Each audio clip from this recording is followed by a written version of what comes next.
ಒಂದು ಕಡೆ ಮಳೆಯ ಕೊರತೆಯಿಂದಾಗಿ ರಾಜ್ಯದಲ್ಲಿ ಬರ ಆವರಿಸಿದೆ. ಹನಿ ನೀರಿಗೂ ಕೂಡ ಹಾಹಾಕಾರ ಶುರುವಾಗಿದೆ.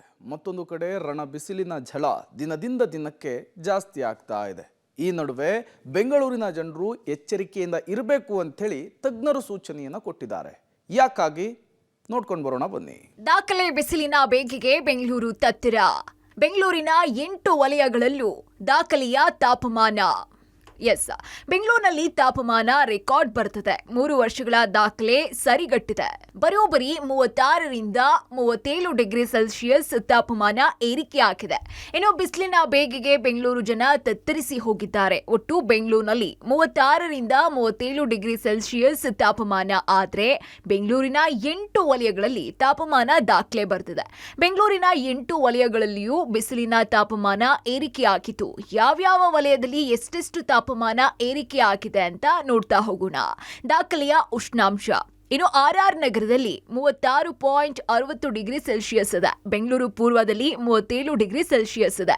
ಇತ್ತ ಯಲಹಂಕದಲ್ಲಿ 34.90 ಡಿಗ್ರಿ ಸೆಲ್ಸಿಯಸ್ ಇದೆ. ಇನ್ನು ಬೆಂಗಳೂರು ದಕ್ಷಿಣದಲ್ಲಿ 35.90 ಡಿಗ್ರಿ ಸೆಲ್ಸಿಯಸ್ ಇದ್ರೆ ಇತ್ತ ದಾಸರಹಳ್ಳಿಯಲ್ಲಿ 36.60 ಡಿಗ್ರಿ ಸೆಲ್ಸಿಯಸ್ ಇದೆ. ಇನ್ನು ಬೊಮ್ಮನಹಳ್ಳಿಯಲ್ಲಿ 36.70 ಡಿಗ್ರಿ ಇದ್ರೆ ಮಹದೇವಪುರದಲ್ಲಿ 34.80 ಡಿಗ್ರಿ ಸೆಲ್ಸಿಯಸ್ ಇದೆ. ಇತ್ತ ಪಶ್ಚಿಮ ವಲಯದಲ್ಲೂ ಕೂಡ 35.40 ಡಿಗ್ರಿ ಸೆಲ್ಸಿಯಸ್ ಇದೆ.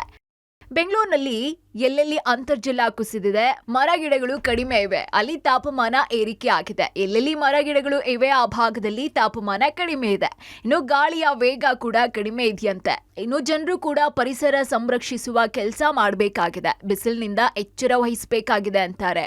ಅದು ನಗರ ಜಿಲ್ಲೆಯಾಗಲಿ ಅಥವಾ ಗ್ರಾಮಾಂತರ ಜಿಲ್ಲೆಯಾಗಲಿ ಈ ಉಷ್ಣಾಂಶ ಈ ಒಂದು 35ರಿಂದ 37 ಡಿಗ್ರಿ ಈ ವ್ಯಾಪ್ತಿನಲ್ಲಿ ವರದಿಯಾಗುತ್ತೆ. 1 ಡಿಗ್ರಿ ಮಾತ್ರ ಕೆಲವು ಕಡೆ ಕಡಿಮೆ ಇರ್ಬೋದು. ಎಲ್ಲಿ ನಮಗೆ ಗಿಡ ಮರಗಳು ಜಾಸ್ತಿ ಇದೆಯೋ ಅಲ್ಲಿ ಈ ಉಷ್ಣಾಂಶ 1 ಡಿಗ್ರಿ ಕಡಿಮೆ ಆಗುತ್ತೆ. ಎಲ್ಲಿ ನಮಗೆ ಕಟ್ಟಡಗಳು ಜಾಸ್ತಿ ಇದೆ, ಗಿಡ ಮರಗಳು ಕಡಿಮೆ ಇದೆಯೋ ಅಲ್ಲಿ ನಮಗೆ ಈ ಉಷ್ಣಾಂಶ 1 ಡಿಗ್ರಿ ತನಕ ಹೆಚ್ಚು ವರದಿಯಾಗುವ ಸಾಧ್ಯತೆ ಇದೆ.